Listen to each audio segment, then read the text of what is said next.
Dans les yeux de Valentine, on peut lire de l'envie, de la frustration aussi, mais surtout tous ces mots qu'elle ne peut pas exprimer.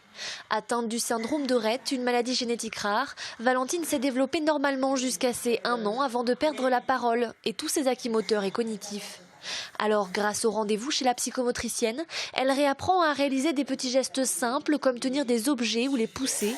Et chaque étape est une victoire. Le but, c'est pas de faire, c'est de l'inviter au maximum, de ressusciter. On souhaite qu'elle puisse retrouver une motricité un petit peu plus grande avec ses mains, l'appréhension qu'elle a perdue. Donc, prendre conscience de pousser, qu'on stimule en fait. Depuis l'annonce de la maladie en octobre dernier, Valentine est suivie par de nombreux praticiens.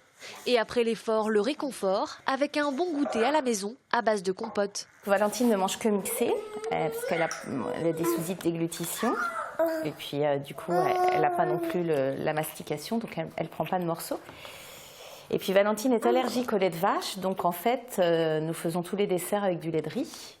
Et puis en fait, on est obligé de gélifier parce que tout ce qui est liquide, c'est difficile pour ces enfants-là. Donc du coup, on donne de l'eau gélifiée ou des desserts gélifiés pour éviter les fausses routes en fait. En plus d'un régime alimentaire bien précis, Valentine a besoin d'aménagements spécifiques pour limiter l'évolution de la maladie, comme ce verticalisateur qui maintient son dos pour éviter la scoliose. Et au fil des années, d'autres symptômes devraient apparaître. Concrètement, Valentine va toujours rester avec un fonctionnement de cerveau d'un enfant, d'un petit enfant. Donc au niveau du langage, des apprentissages scolaires, il n'y aura pas d'apprentissage scolaire possible. Alors pour l'aider dans son quotidien et rendre sa vie plus douce et plus belle, ils ont décidé de lancer l'association Dans les yeux de Valentine. Quand on a un enfant qui a une maladie rare, c'est vrai que c'est important de communiquer, d'informer sur cette maladie.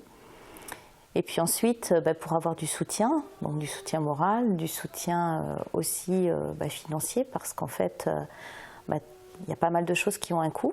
Tout le matériel dont on a parlé, matériel adapté, éventuellement des séjours de neuroréhabilitation et tout ça, on a des aides, mais tout n'est pas pris en charge à 100%. Le 27 mai prochain, Yanis, le papa de Valentine, s'est lancé le défi de courir les 100 km de Vendée pour sensibiliser le public à la maladie de sa fille.